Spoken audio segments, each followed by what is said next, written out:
that we suffered a fatality at a residential structure fire. It was dispatched at 5:49 a.m. Crews from Station 52 arrived on scene to find heavy fire showing from the residents. They made an aggressive interior attack, made entry. They encountered excessive volumes of debris and clutter inside the home, which impeded their advance. But through their training and their absolute fortitude, they pushed through, made an aggressive interior attack, began suppressing the fire. After their efforts, they were able to bring the fire under control at 6:23 a.m. Unfortunately, at 6:42 a.m., they found one female deceased inside the residence.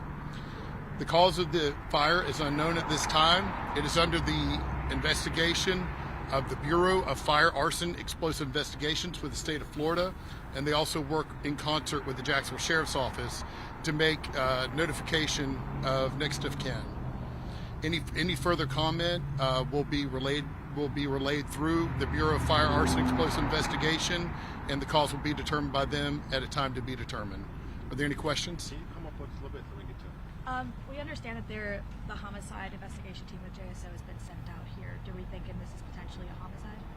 So homicides, let me provide some clarification. There's a difference between homicides and murders. Intentional is what I meant. And so right now, the Bureau of Fire Arson doesn't see any intentional right now, but again, once they conclude their investigation, it'll take time. They're going to need to bring their dogs, their canine teams in to determine if there's any accelerants used or any cause outside of what could have been an act of nature or accidental at time. Did I hear you correctly when you said that when firefighters arrived, there was a lot of clutter? That's correct. Is that like a hoarding situation that you know of? That is what is perceived right now, is that it was a hoarding situation. Can you talk about how difficult that makes a firefighter's job when they have to go in and they have those barriers in place that not only prevent them from fighting that fire, but also looking for potential victims?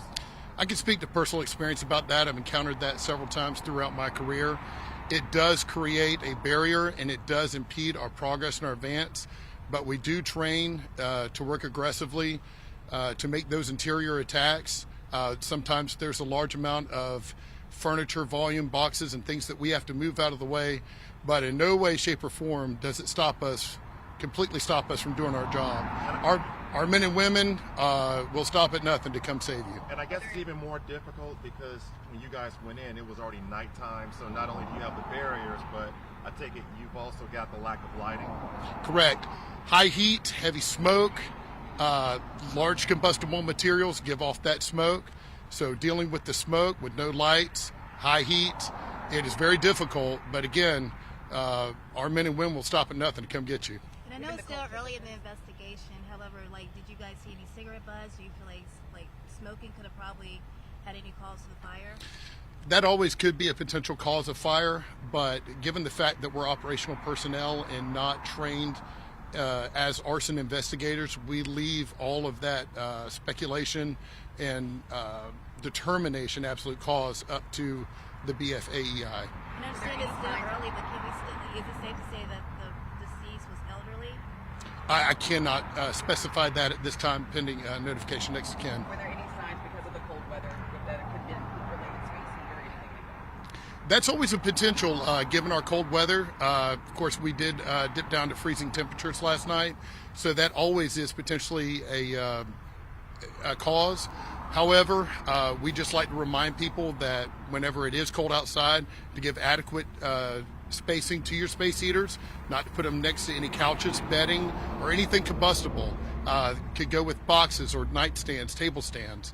So leaving that in an open area where the radiant heat is allowed to heat your home, but not too close to you or to your bedding. Were there any smoke detectors? Was the space heater foul? I cannot comment on that. That'll be up to the arson investigators. Were there any other working people smoke found? detectors in the home? That I was not given any information on that. There may be and there might not be. Were there any other people? I know you said you found a female inside the residence.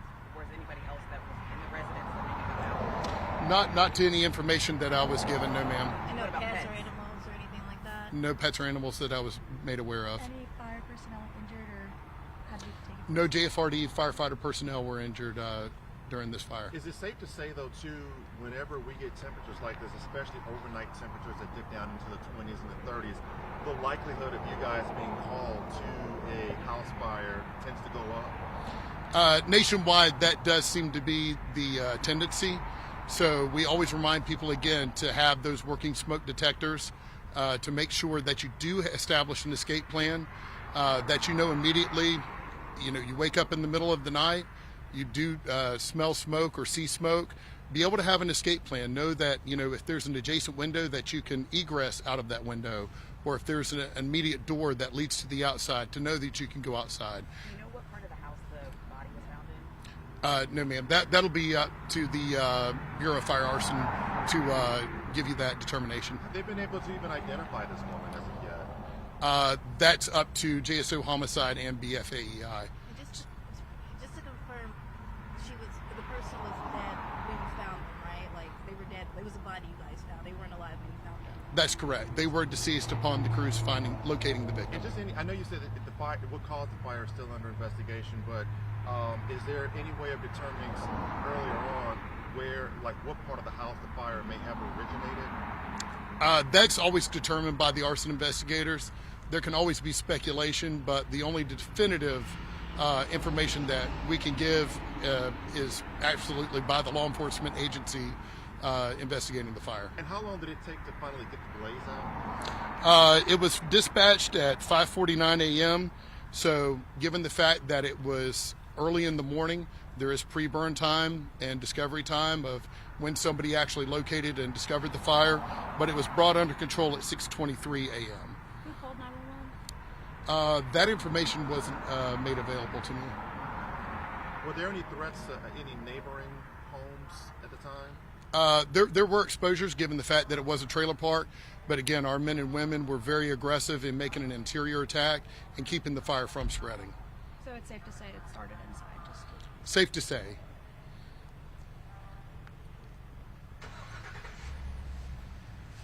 And they're about to respond on a call. Is this the first fire fatality of Duval County this year, or is this the second thing? Yes, Shannon. This is the first fire fatality of this year. Can we get you to say and spell your name one more time? Okay, it's right here. Was that B-E-B? Yeah, BEBERNITZ. And how do I pronounce that? Biebernitz. Biebernitz. And the first name? Aaron. Aaron. A-A-R-O-N? Yes, sir. Aaron. And Thank you so much. Hey, you're welcome. Thank you. Thank you. And yeah, so Shannon and I, Shannon's going to be the public information officer. I'll be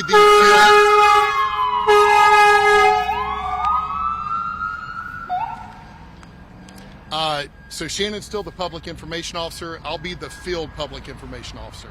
So anytime we actually have fatality, major alarm, fires, major marine incidents, aircraft incidents, things of that nature, Shannon will be the primary contact. She manages our social media. But anytime that you need a representative to actually give you information, I'll be the one that responds. Thank you so much. So you're welcome. What other questions? Is just when is arson? So what happens is that and I've been a field chief for 3.5 years. What'll happen is that that trailer catches on fire. We respond, we get on scene, they go inside, they put it out. Typically,